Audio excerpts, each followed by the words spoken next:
महाराष्ट्र चुनाव के नतीजे आए 11 दिन हो चुके हैं। महाराष्ट्र की जनता ने महायुति को 3/4 से भी ज्यादा बहुमत दे दिया है, पर अभी तक ये नहीं पता चल पाया कि प्रदेश का अगला सीएम कौन बनेगा।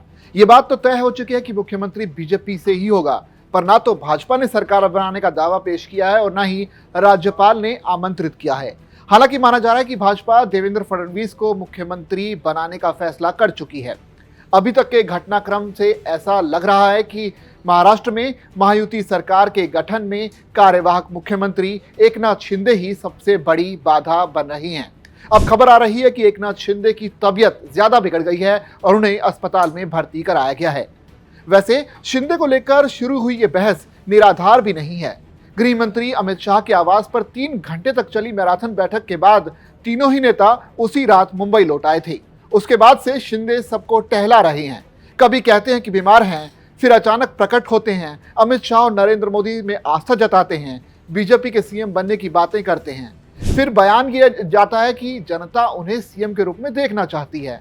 इसमें कोई दो राय नहीं हो सकती कि एकनाथ शिंदे ये सब मोल भाव के लिए कर रहे हैं। उन्हें गृह मंत्रालय चाहिए, मलाईदार विभाग चाहिए और बहुत कुछ और भी चाहिए, पर समझ में ये नहीं आ रहा कि बीजेपी उनको इतना भाव क्यों दे रही है। बीजेपी के पास सरकार बनाने के लिए करीब करीब बहुमत है, फिर अगर गठबंधन में इतना कमजोर दिखेगी तो कल को अजीत पवार भी सर उठाएंगे। इन सब बातों को देखते हुए सवाल उठता है कि आखिर बीजेपी इतनी कमजोर क्यों दिख रही है। मुख्यमंत्री के नाम की घोषणा तो अब तक ना होने के चलते सबसे पहला संदेह इस बात पर जाता है कि क्या अभी देवेंद्र फडणवीस के नाम पर अभी मुहर नहीं लग पाई है। दरअसल बीजेपी का पिछले कुछ सालों में ऐसा इतिहास रहा है कि जिस नाम की सबसे ज्यादा चर्चा रहती है, अंतिम मुहर पर उस पर कभी नहीं लग पाती। हालांकि महाराष्ट्र में देवेंद्र फडणवीस की स्थिति बिल्कुल अलग है। पार्टी महाराष्ट्र जैसे बड़े और महत्वपूर्ण राज्य में किसी नए या कमजोर नेता को नियुक्त करने का जोखिम नहीं उठा सकती। फडणवीस के पक्ष में उनकी पिछली उपलब्धियां और अनुभव भी है, लेकिन उनकी जाति ब्राह्मण होने के चलते पार्टी में एक वर्ग चिंतित है, क्योंकि महाराष्ट्र में मराठा समुदाय का प्रभाव है। अगर फडणवीस सीएम बनते हैं तो बीजेपी मराठा नेताओं शिंदे और अजित पवार को डिप्टी सीएम बनाकर ओबीसी समुदाय को संतुष्ट करने की योजना बना सकती है, पर ये दोनों सीधे बीजेपी के नेता नहीं हैं। इसलिए विरोधी पार्टी ये आरोप लगाएगी ही कि बीजेपी बनियों और ब्राह्मणों की पार्टी है, क्योंकि महाराष्ट्र का सीएम ब्राह्मण बनते ही बीजेपी शासित राज्यों में सबसे ज्यादा ब्राह्मण सीएम हो जाएंगे। पिछले वित्त वर्ष में 52,000 करोड़ से ज्यादा के बजट वाली एशिया की सबसे अमीर नगर निकाय बीएमसी देश के कई राज्यों से ज्यादा धनवान है। यहां पिछले 3 सालों से चुनाव नहीं हो सके हैं, इसलिए शिवसेना के पास एकनाथ शिंदे को ही सीएम बनाए रखने के लिए एक बड़ा तर्क यह भी होता है कि कम से कम बीएमसी चुनाव उनके नेतृत्व में ही हो जाने दें। बीएमसी पर पिछले 3 दशक से शिवसेना यूबीटी का कब्जा है। जाहिर है कि शिवसेना यूबीटी को बीएमसी चुनाव में मात तभी मिल सकती है जब महायुति की लीडरशिप एकनाथ शिंदे के हाथ में हो। आरक्षण आंदोलन के चलते महाराष्ट्र में मराठा बीजेपी से नाराज चल रही हैं। इसी बीच मराठा आरक्षण को लेकर ओबीसी बनाम मराठा संघर्ष भी देखने को मिला है। हालांकि ये संघर्ष सड़कों पर नहीं दिखा, पर ओबीसी को लगता है कि मराठों को आरक्षण मिलने से उनके कोटे पर असर पड़ेगा।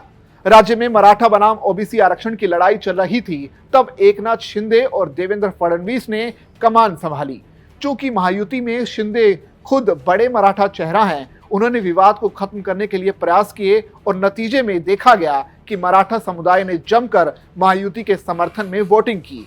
यही कारण है कि भारतीय जनता पार्टी एकनाथ शिंदे को एकदम से किनारे कर देना ठीक नहीं समझती। महाराष्ट्र की राजनीति मराठा समुदाय के इर्द गिर्द ही घूमती है। राज्य में अब तक 18 मुख्यमंत्रियों में से 10 मराठा रहे हैं। इनमें एकनाथ शिंदे का नाम भी शामिल है। राज्य में कुल 288 विधानसभा और 48 लोकसभा सीटें हैं। मराठा समुदाय करीब 150 से ज्यादा विधानसभा सीटों और 25 लोकसभा सीटों पर मजबूती से खड़ा है। जाहिर है आसान नहीं है कि एकनाथ शिंदे की मांगों को अस्वीकार करके बीजेपी आगे बढ़ जाए। बीजेपी के सामने दिक्कत यह भी है कि अगर एकनाथ शिंदे नाराज होकर महायुति से अलग होते हैं तो अजीत पवार की ब्लैकमेलिंग शुरू हो सकती है, क्योंकि शिंदे सेना के अलग होते ही अजीत पवार बीजेपी के लिए आवश्यक हो जाएंगे। शिंदे के साथ में रहते हुए अजीत पवार मोलभाव करने की हैसियत में नहीं है। शिंदे का मोलभाव बीजेपी बर्दाश्त कर सकती है, पर अजीत पवार के पास किंग मेकर बनने की हैसियत होते ही बीजेपी बड़े फैसले लेने में कमजोर हो जाएगी। दूसरे, अजीत पवार का इतिहास से भी बीजेपी डरती है। अजीत पवार को लेकर हमेशा संशय की स्थिति बनी रही है बीजेपी में। हालांकि अभी भी अजीत पवार ने बीजेपी के सीएम के लिए खुलकर सपोर्ट कर दिया है। अब देखना पड़ेगा कि अजीत पवार को लेकर बीजेपी क्या फैसला लेती है, लेकिन एकनाथ शिंदे आखिर कौन सी ऐसी शर्तें हैं जिस पर मानने को तैयार होते हैं।